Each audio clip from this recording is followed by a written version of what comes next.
और प्रधानमंत्री जी ने एक और प्रधानमंत्री किसान सम्मान निधि की है, जो एक किस्त है वो तुरंत हम जम्मू कश्मीर के किसानों के खाते में भी डालने वाले हैं जल्दी, ताकि अभी समय के पहले पैसा मिल जाएगा तो किसानों के काम आ जाएगा। मेरे भाइयों, मैं कोई भाषण दे दे, कोई राजनीति करने नहीं आया, मैं तो दिल में दर्द लेके आया हूँ अपने इन भाइयों और बहनों के लिए जो इस बाढ़ के कारण बर्बाद हो गए, परेशान हो गए, और प्रधानमंत्री जी का संदेश लेके आया हूँ कि आपकी हर संभव सेवा करेंगे। हम सेवक हैं आपके। नेता जितने भी हैं, वो मंत्री, मुख्यमंत्री, कोई भी हो, हम राजा नहीं, हम आपके सेवक हैं। हमारे honourable union minister of agriculture and farmers welfare and minister of rural development Shri Shivraj Singh Chouhan sir तशरीफ ला चुके हैं। तो किसान की फसलें उस पर दब गई और दब के पूरी तरह से बर्बाद हो गई। जब किसान की फसल बर्बाद होती है तो केवल फसल बर्बाद नहीं होती, उसका भविष्य बर्बाद होता है। उसी दर्द को मैंने आज खेतों में जाके देखा है। तो रेत में खोदता रहा, धरती दिखाई नहीं दी। मैं आज आपसे यही कहने आया हूं कि केंद्र सरकार राज्य सरकार के साथ मिलके प्रधानमंत्री जी के आशीर्वाद से इस आपदा से किसानों को बाहर निकाल के ले जाएगी। आपका दर्द हमारा दर्द, आपकी तकलीफ हमारी तकलीफ। जब ये आपदा थी, किसानों की आंखों में आंसू थे। लेकिन आज मैं ये कहने आया हूं कि मत बहाओ आंसू, दुखी मत हो। जम्मू कश्मीर के बहनों और भाइयों, जम्मू कश्मीर भारत माँ का माथा है। आपको राहत देने में कोई कसर नहीं छोड़ी जाएगी। मिलकर काम करेंगे। यहाँ माइनिंग के आपदा में नियम लागू ना हो। कृषि मंत्री जी यहाँ बैठे हैं, मैं माननीय मुख्यमंत्री जी से भी चर्चा करूंगा। तो मुझे लगता है कि सरकार के बूते का काम भी इतने खेतों की रेत निकालना नहीं, ये तो किसान जुट के ही रेत निकाल ले तो रेत निकल जाएगी, खेती के योग्य जमीन हो जाएगी, और जो रेत मिली उसको किसान बेचे, जो उपयोग करना चाहे वो करे। और एनडीआरएफ के अंतर्गत फिर जो राज्य सरकार डिमांड करेगी उसके आधार पर और पैकेज केंद्र सरकार निश्चित तौर पर राज्य सरकार को देने का काम करेगी, क्योंकि मिलके ही केंद्र और राज्य इस आपदा के बाहर निकाल के ले जाएंगे।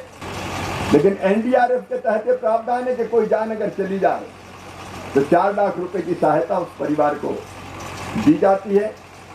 अगर कोई विकलांगता आए, हाथ टूट जाए, पैर टूट जाए, कोई चीज मकान गिर गया, ऐसे में 74,000 रुपया प्रति व्यक्ति, ये हमारे डिस्ट्रिक्ट मजिस्ट्रेट और बाकी सब इसकी जानकारी रखते, वो एनडीआरएफ के तहत भी प्रावधान है।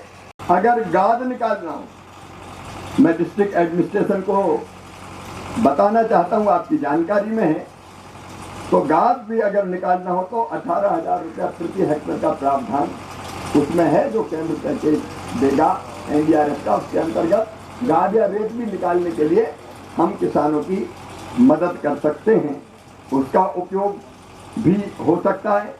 और यहाँ बैठे हैं, राज्य सरकार भी उसका आकलन कर रही है। आप पूरी गहराई से आकलन कीजिए। बीमा कंपनियों से भी हमने बात की है, आपकी बात की होगी बीमा कंपनियों से।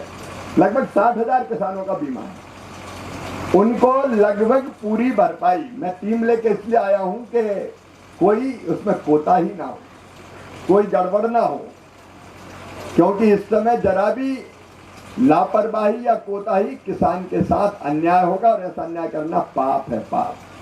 तो वो किसी भी कीमत पर ना हो। लगभग हम बीमित किसानों की नुकसान का लगभग भरपाई की स्थिति हम पैदा कर देंगे फसल बीमा योजना के माध्यम से। सब्जियां और बागवानी फसलें हैं, उसके लिए भी हमारा सिंचित क्षेत्र में 17,000 रुपया प्रति हेक्टेयर का प्रावधान है, तो उसका भी प्रावधान है 22,500 रुपया प्रति हेक्टेयर। ये जो हमारी कृषि वानिकी की फसलें उसके लिए प्रावधान है। तो ये क्योंकि करना राज्य सरकार को असेसमेंट है, 35,500 रुपया, और घोड़ा बैल जैसी अगर कोई है तो 32,000 रुपया, और बछड़ा या टट्टू या खच्चर या छोटे जो रहते हैं उनके लिए 20,000 रुपया का प्रावधान है। ये मैं इसलिए बता रहा हूँ कि प्रावधान किया गया है। बन जाएगा तो फिर कभी अगर बाढ़ ऐसी आई तो पानी अचानक गांव में नहीं घुसेगा।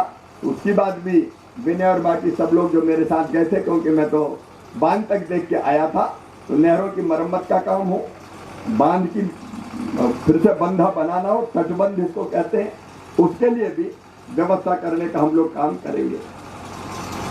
मकान कई जगह टूट गए, तो मकान टूटने पर ये चूंकि ग्रामीण विकास विभाग मेरे पास ही है, 1,30,000 रुपया जो सीधे प्रधानमंत्री आवास योजना के अंतर्गत आते हैं, जिनके मकान टूट गए हैं उनको मकान देने के लिए उसकी व्यवस्था है, तो वो आप इंतजाम करेंगे।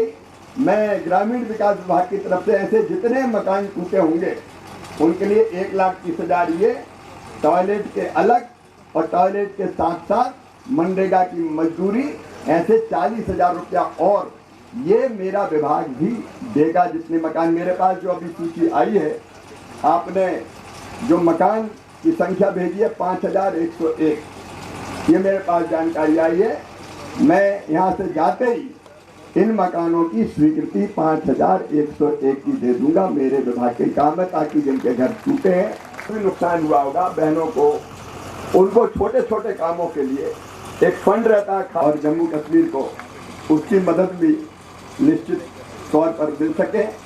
तो ये जो चीज़ें प्रधानमंत्री फसल बीमा योजना सहित, क्योंकि प्रधानमंत्री जी ने बहुत अच्छी योजना चलाई है जिसमें तुरंत नुकसान के भरपाई का प्रावधान रहता है, उसको भी मैंने आपको बताया कि वो भी हम करेंगे। जो बाढ़ पीड़ित इलाके उनमें हम देंगे ताकि उनको ज़्यादा रोजगार मिल सके, मजदूरी मिल सके, उन कामों को भी हम करने का काम करेंगे। मैं डार साहब ये निवेदन कर रहा हूँ, आप और मुख्यमंत्री जी बात कर लीजिए, मुझे केवल आप एक प्रमाणित करके दे दीजिए कि यही खेती कर रहे हैं और जमीन पर यही काबिज है। उतना भर करने से मैं प्रधानमंत्री किसान सम्मान निधि में उनको पात्र बना दूंगा, लेकिन राज्य सरकार को प्रमाणित करना पड़ेगा। तो आप प्रमाणित करवा दीजिए और एक चिट्ठी मेरे पास आ जाए कि ये सूची है, और ये सूची में ये किसान है, ये किसान ही वहाँ खेती कर रहे हैं, यही उस जमीन के लिए राज्य सरकार ने अधिकृत किया हुआ है। इनको अधिकृत तो हमने किया ही है कि आप करो, तो मुझे यही मिल जाए कि राज्य सरकार ने अधिकृत किया हुआ है, ये चिट्ठी मिल जाए, मैं पीएम किसान सम्मान निधि मैं उनको पात्र बनाने का नियम हमारे पास है, हम उनको पात्र बना देंगे। बहुत नुकसान हुआ है, सरकार का संकल्प है कि संकट में जो किसान है उनको संकट के पार निकाल के ले जाएंगे। अभी विस्तृत आकलन के बाद केंद्र सरकार भी, मैंने जो बताया यहाँ फिर से दोहराने की जरूरत नहीं है, और विशेष रूप से एनडीआरएफ वगैरह के अंतर्गत जो सहायता करनी सब यहाँ की जनता की करेगी। केंद्र सरकार और राज्य सरकार दोनों मिलकर पीड़ितों के लिए कोई कसर नहीं छोड़ेगी।